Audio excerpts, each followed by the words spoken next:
Olá pessoal, estou de volta com mais um vídeo da série Introdução à Inferência Estatística. Nesse vídeo de hoje nós iremos estudar intervalo de confiança para a proporção. Antes de iniciar, vou pedir para vocês, como sempre, que se inscrevam, no meu canal, para que posteriormente eu possa oferecer aí novas ferramentas, funcionalidades, E é isso, vamos começar. No caso, temos algumas ideias iniciais aí quando se trata de intervalo para proporção. Primeiro que eu quero é que vocês se lembrem que a proporção é uma média de zeros e uns. Então eu vou relembrar para vocês aqui qual é a distribuição aproximada, pelo teorema limite central da média e da proporção. Ambas amostrais, claro. A gente sabe que em ambos os casos a distribuição vai ser aproximadamente normal 0,1. Por quê? Porque a gente está aí subtraindo a média e dividindo pelo desvio padrão. Nós já estudamos também que no caso da média amostral o intervalo de confiança é dado por x barra, mais ou menos o quantil da normal 1 menos alfa sobre 2, sigma sobre raiz de n, ok? E para a proporção amostral, nós vamos ter então uma coisa muito similar em princípio. Percebam que no lugar de x barra eu tenho p chapéu, que são respectivamente os estimadores de média e proporção para os parâmetros média e proporção populacionais. Vejam também que no lugar de sigma, o desvio padrão, eu tenho raiz de P1 menos P, que é o desvio padrão da Bernoulli. E tudo isso a gente já discutiu e basicamente o que nós vamos fazer é substituir esses mesmos valores no intervalo de confiança porque o raciocínio é absolutamente análogo. Então o que a gente tem? O intervalo de confiança para a proporção populacional, então ICP1 menos alfa, com confiança 1 menos alfa, vai ser P chapéu mais ou menos o quantil da normal 1 menos alfa sobre 2 e a raiz de P1 menos P sobre N, beleza? Então é isso, já sabemos aí, por raciocínio muito semelhante, que o intervalo de confiança para a proporção é bastante parecido com o intervalo de confiança para a média, tá legal? Na vida real, se nós conhecêssemos o P, não seria necessário estimá-lo. E aí isso leva a alguns questionamentos bastante importantes, porque se eu estou querendo um intervalo de confiança para a proporção populacional, como é que eu vou utilizar o P ali naquela raiz, dentro da raiz nós temos P vezes 1 menos P. Se eu já soubesse P, eu não precisaria estimá-lo, Essa é uma observação muito interessante. Agora, o que se faz? Geralmente, uma das saídas para superar esse problema é utilizar o P chapéu no lugar de P, ou seja, utilizar a estimativa no lugar da proporção populacional que seria necessária para encontrar esse intervalo.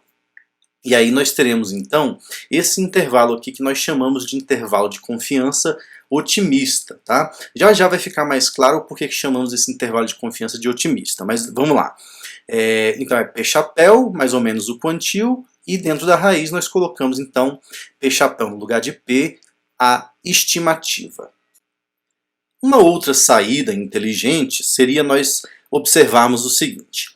P vezes 1 menos P é menor ou igual a 1/4. O que significa a gente fazer isso? Nós vamos maximizar a variância, ou seja, pegar o maior valor possível para P vezes 1 menos P. P vezes 1 menos P, se vocês fizerem aí a multiplicação, vai ser P menos P quadrado, que é uma função quadrática, é muito fácil vocês encontrarem o ponto de máximo dessa função, que é meio. Então vai ficar meio vezes 1 menos meio, que é meio vezes meio, que é 1/4. Então, repetindo, nesse caso nós teremos a variância máxima, porque é o maior valor possível para essa multiplicação P1 menos P. E nesse caso, a gente diz que o intervalo é um intervalo de confiança conservador.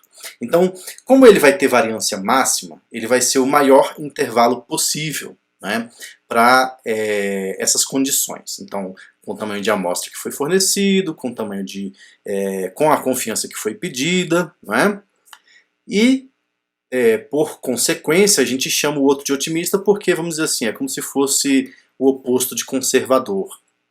Muito bem. Então, observem que raiz de 1/4 é meio, né? Por isso que ali no nosso intervalo conservador, né, na expressão, ficou 1 sobre 2 raiz de n. Tá legal?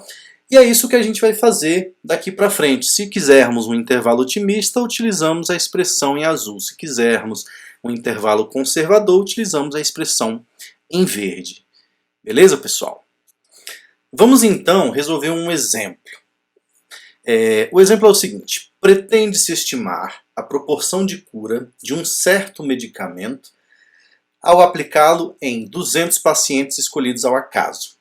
Do total de pacientes testados, 160 foram curados. Encontre um intervalo de confiança para a proporção de cura com confiança de 90%. Então, primeira coisa que eu vou colocar aqui para vocês, né, um lembrete que é a fórmula do intervalo de confiança otimista. E nós precisamos então de algumas medidas. A primeira delas é o P-chapéu.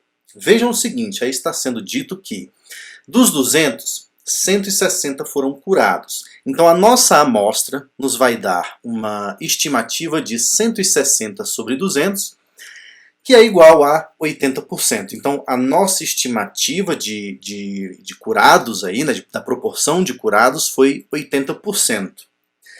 Para encontrar o intervalo de confiança, então, precisamos de outras informações. Nós temos que n é igual a 200, é o tamanho da amostra. Alfa é igual a 0,10, que é 10%. Por quê? Porque é o complementar, né, da confiança, que é 90%. E P, que é o nosso P-chapéu estimado, é o valor aí de 0,8 ou 80% que a gente acabou de calcular. Falta apenas encontrarmos o quantil, que acumula 1 menos alfa sobre 2. Como alfa é 0,10, nós estamos procurando o ponto que acumula 1 menos 0,10 dividido por 2, que é igual a 0,95. Se vocês forem na tabela da normal, vocês vão encontrar que o valor mais próximo, né, de 0,95 é 0,94950, correspondente ao quantil 1,64. Então voltamos aqui.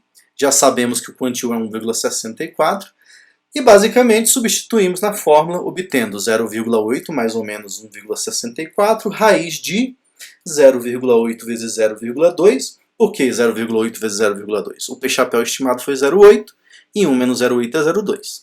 Fazendo essa conta, vocês vão encontrar então 0,75, ponto e vírgula, e só para separar os valores do intervalo, 0,85. Okay?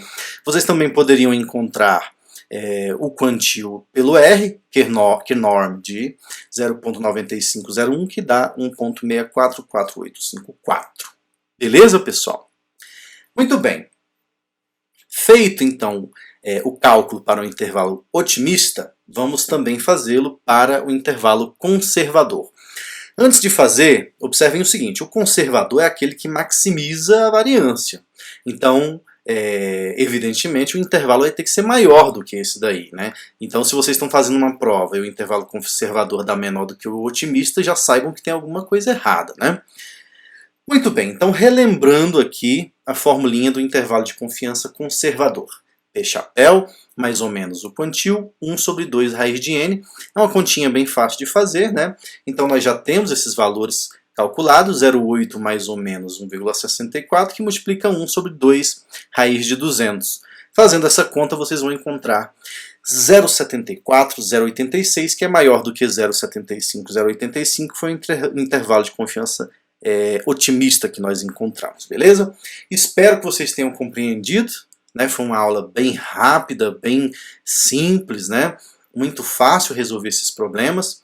Não deixem de acompanhar o meu site, passeioaleatório.com. Vocês também podem acessá-lo por meio do QR Code. E peço, né, como sempre, que vocês não deixem de se inscrever no canal, né? O meu rosto que aparece aí facilita isso. E acompanhe outros vídeos também da nossa playlist, ok? Um abraço muito forte para vocês e até a próxima aula.